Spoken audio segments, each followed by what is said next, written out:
The moon is right opposing Uranus. So this is a good time to get your lavenders out, your nice selves out. We are approaching the new moon in Sagittarius, and that's a great time to create something beautiful and benevolent that stands the test of time.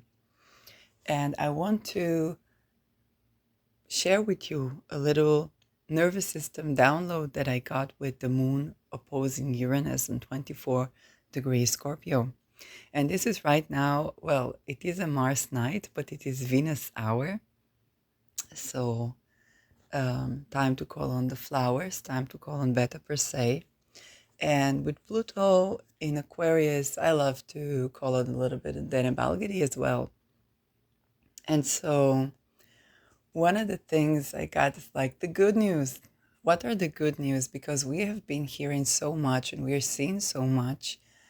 Um, so let's hear about the good news. Well, an even more radical Venus emancipation is occurring. What is Venus? First of all, we're talking about the arts, women, but anything feminine. Do you know that also conquered people are considered feminine by the cults that conquer them? So this is also an emancipation of men, of people who are, marginalized or that would not, that didn't have, let's say, the funding for protecting themselves or something like that, okay? So even more radical Venus emancipation, but it's also artists, creators, painters, um, and it is about values and positions. Even more equity, autonomy, okay, Uranus on Beta Persei, but also pleasure and respect, okay, reminding us that this is Venus. And we're talking about the Taurus archetype. So the moon is right now opposing Uranus in Taurus. Venus is in Capricorn, so she has a reminder of the spirit of the time, but she's also trining this Uranus and remediating this opposition, which makes it a lot more pleasurable. This is very pleasurable, and you can allow yourself to stop right now, stop the video right now if you watch it, and begin to paint, to draw, to write. What is your emancipation? What are you creating? And you're going to have the protection of Beta Persei and Danabalgadi. A deeper awareness of the value of sexual, intimate, energetic, physical, emotional, economic, and psychological sovereignty to all genders occurs. Okay, so you see the lovely thing about Uranus being in Taurus. Uranus is not about one gender or species, it is about all global, okay? So talking about values that are becoming global. And equity is a very Deneb Algedy word, but it's also a very Uranus word. Uranus is like the storm that will, unleash and release our unlocks our energy. And Uranus is also about all genders. So we're talking about any gender experience of whichever form, okay, whichever was the reason that it was created. And the word sovereignty here is very important. The moon is on Mars sign, and Mars is in the sign of Leo, with the sun being in Sagittarius. So it's not the sovereignty because of, let's say, the Aries archetype, but we're talking about the deep sovereignty from the deep waters of the well, the sovereignty, okay, the scorpionic. And it's not a sovereignty that is just the image. It is essential, an energy, sexual energy, tantric energy sovereignty, okay? No more the use of and abuse of these energies. And all is taken into account with the Scorpio, all is taken into account, brought to the surface. So I remind you of the sentence we had in France, where something that was so gaslighting and so barbaric and abusive was no longer stood for, and the hospitals were exposed, and the men that were involved were exposed in drugging a woman and raping her. And no longer will they be able to use the vagueness of Scorpio for malefic means. Okay, we are growing even more aware at this time. North Korean troops meet worldly food and freedom abundance. So this one requires a little bit of explanation. We have the World War. There are North Korean troops that assist Russia to fight Ukraine. It doesn't sound benevolent, but basically we have a group of people that come from a very closed country, where there's not like, is not abundance of food, is not abundance of freedom, and they are going to be running into a whole new world, very simply put, where they won't be able. It's not they won't be able to go back. North Korea is not going to be the same North Korea. So even though there is a war, there are tremendous differences. Okay, because they're going to be talking. If they're going to be, let's say, taking hostages, and they're going to be talking to hostages, and they're going to be running into the privilege that they didn't have in their countries. So very soon they will find out that both Russia and Ukraine have something that they never had. And Ukraine, mind you, is a Venus-related country. And so I actually expected the arrival of North Korean soldiers to the land of Ukraine. They're coming into Venus, okay? They're embarking into Venus land. And they're probably going to love the land. Ukraine is a very beautiful country, even with all the destruction. It has green forests. Now it's going to be a bit cold, but it has views that you don't often get to see in North Korea, because everything has to be so orderly and people don't really get to travel, right? So you think about soldiers that were meant to fight coming into this land, they're like wandering into this a bit freezing heaven. They might have a bit less desire even to fight on the Venus land and want to explore what's in there, right? And then we have the next part. Refugees run into deeper standards of autonomy and respect. So wherever the origin of refugees, I'd like to even tell my story as Israeli that I went to Netherlands when I was homeless. There were no solutions in Israel. Everything was disrespectful. The people themselves couldn't even fathom a solution to their housing issues. Nobody came to help them. But even more, everybody were postponing them.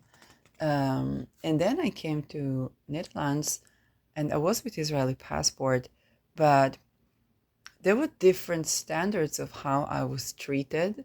I'm not saying I always got treated well. There was problem, with dignity as well. But the thing is that I came and I saw people from literally over the world, all over the world, and I saw how differently we're treated, let's say at Makom, versus a shelter for women in Israel. I saw that later we had for the women a separate bed, okay, but also saw that men were sleeping all together, which would be preferred if they had separate beds. I saw, that the companies of representation coming to us to see if they can assist. I saw that I did not get help because I was Dutch, which is, okay, wrong, but also people got housing even before the Dutch when they were refugees, okay? And at the same time, if there was a man, for example, that was harassing a woman, he was like, no, you're not getting into that.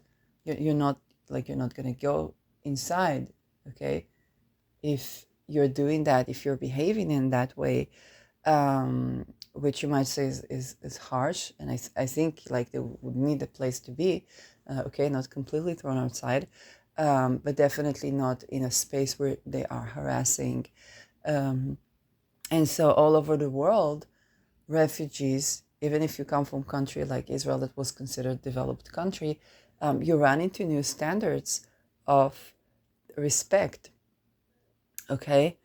And that is something that, while it can be difficult for some people, it can be very accommodating and you understand that, for example, one thing in Netherlands is important is the right to be who you are. And that was one of the things that I tried to bring to Israel as well, is the right to be who you are. And so this is something that creates even more awareness of emancipation, okay? Because both the antidote of like the fact that refugees are standing in the question of being deported is all about these deeper standards of respect, especially when it comes to sexual violence, because nobody could recruit, about stealing, if you know where and how to steal from, like you steal from a supermarket, not from a person. You steal food or clothes, okay?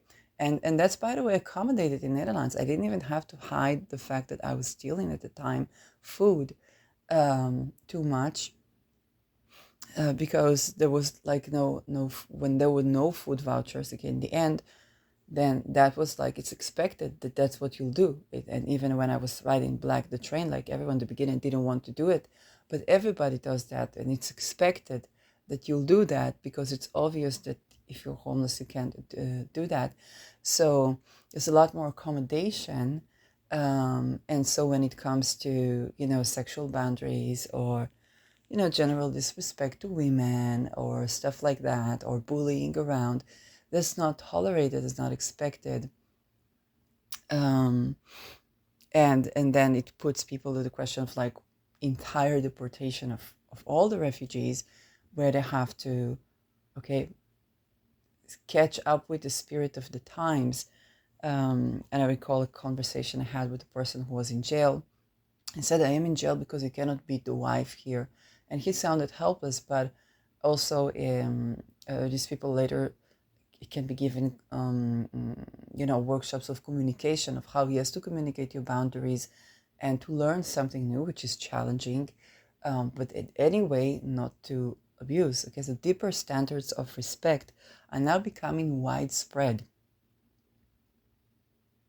Okay, because we see what the alternative is, the rise of the right wing and deporting everybody, okay?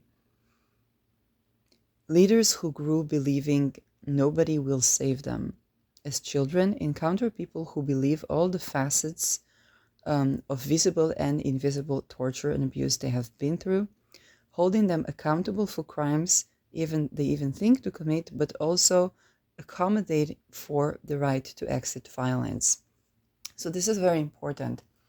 The discussions that we have about satanic abuse, about MK Ultra, about even the whistleblowers being involved in places where they torture and create espionages and so on. CIA ex-agents come to the forefront and speak. And now we become more aware of another division that was created, and that was between leaders and people. And this is very important because this is a time where we hold leaders accountable, so much so that even death penalty would ensue because they commit crimes against humanity.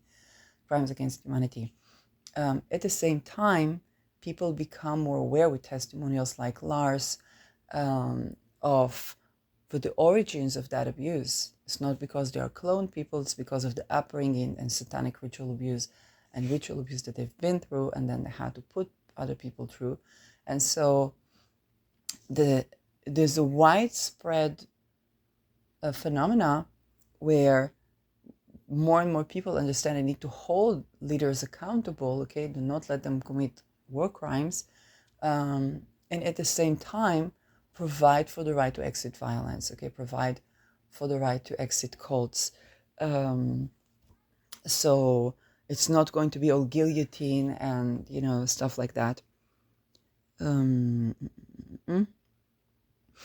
More and more business owners become aware of the need to have slavery-free, also sex slavery-free, mind control-free, and coerce-free trade. This is so important. This is so important.